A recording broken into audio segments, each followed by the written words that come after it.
আসসালামু আলাইকুম এভরিওয়ান। আশা করি সকলে ভালো আছেন।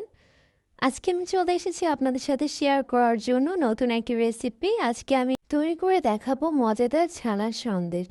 এই সন্দেশটা যেমনই মজা তেমনই তৈরি করা খুবই ইজি। হাতের কাছে থাকা কিছু সামান্য উপকরণ দিয়ে আপনারা এটা ঝটপট তৈরি করে ফেলতে পারবেন। তো চলুন শুরু করা যাক। আমি এখানে প্রথমে নিয়ে নিচ্ছি দুধ। দুধটাকে আমি ভালো করে জাল করে নিয়েছি। তারপর এটার মধ্যে অ্যাড করে দিয়েছি সামান্য পরিমাণে ভিনেগার। আমি এখানে ২ টেবিল চামচ পরিমাণ ভিনেগার অ্যাড করে দিয়েছি। তারপর দুধটা কিছুক্ষণ নাড়াচাড়া করার পরে আস্তে আস্তে ছানা হয়ে যাবে। তো ছানাটা যখন ভালো করে আরেকটু বলক আসবে বা একটু জাল হয়ে নিবে তখন আমরা এটাকে আরেকটু ভালো করে নেড়ে চেড়ে তারপর উঠিয়ে ফেলবো।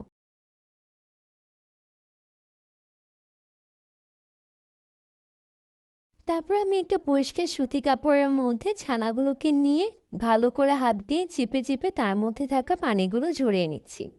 চেষ্টা করবেন ভালো করে পানিগুলো ঝরিয়ে নেওয়ার জন্য।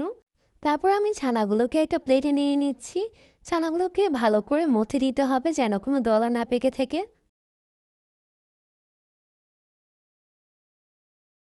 ছানাগুলো একদম জর্জরে হয়ে যাওয়ার পর আমি এখানে অ্যাড করে নিচ্ছি ঘি।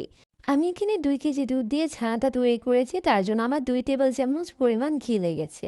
আপনারা পরিমাণ মতো দিয়ে নেবেন, এটা আসলে ডোটা একদম সফট হয়ে যাবে। ঘিটা আপনারা আপনাদের পরিমাণ মতো দিয়ে নেবেন।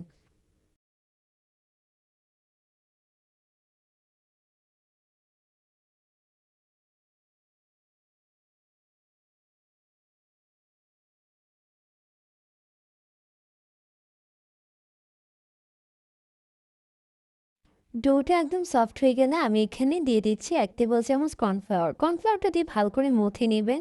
তারপর ডোটাকে আমি একটা ফ্রাই প্যানে নিয়ে নিচ্ছি। তারপর আমি এখানে স্বাদ মতো চিনি অ্যাড করে দিচ্ছি। আপনারা আপনাদের স্বাদ মতো চিনি অ্যাড করে নেবেন। তারপর আমি এই ফ্রাই প্যানটাকে চুলায় বসিয়ে দিলাম। তারপর নেড়েচেড়ে কিছুক্ষণ ভেজে নেবেন।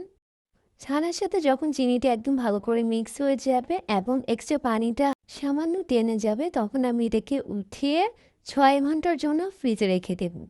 ফ্রিজ থেকে বের করার পরে দেখুন আমার ছানার সন্দেশ পারফেক্টলি রেডি।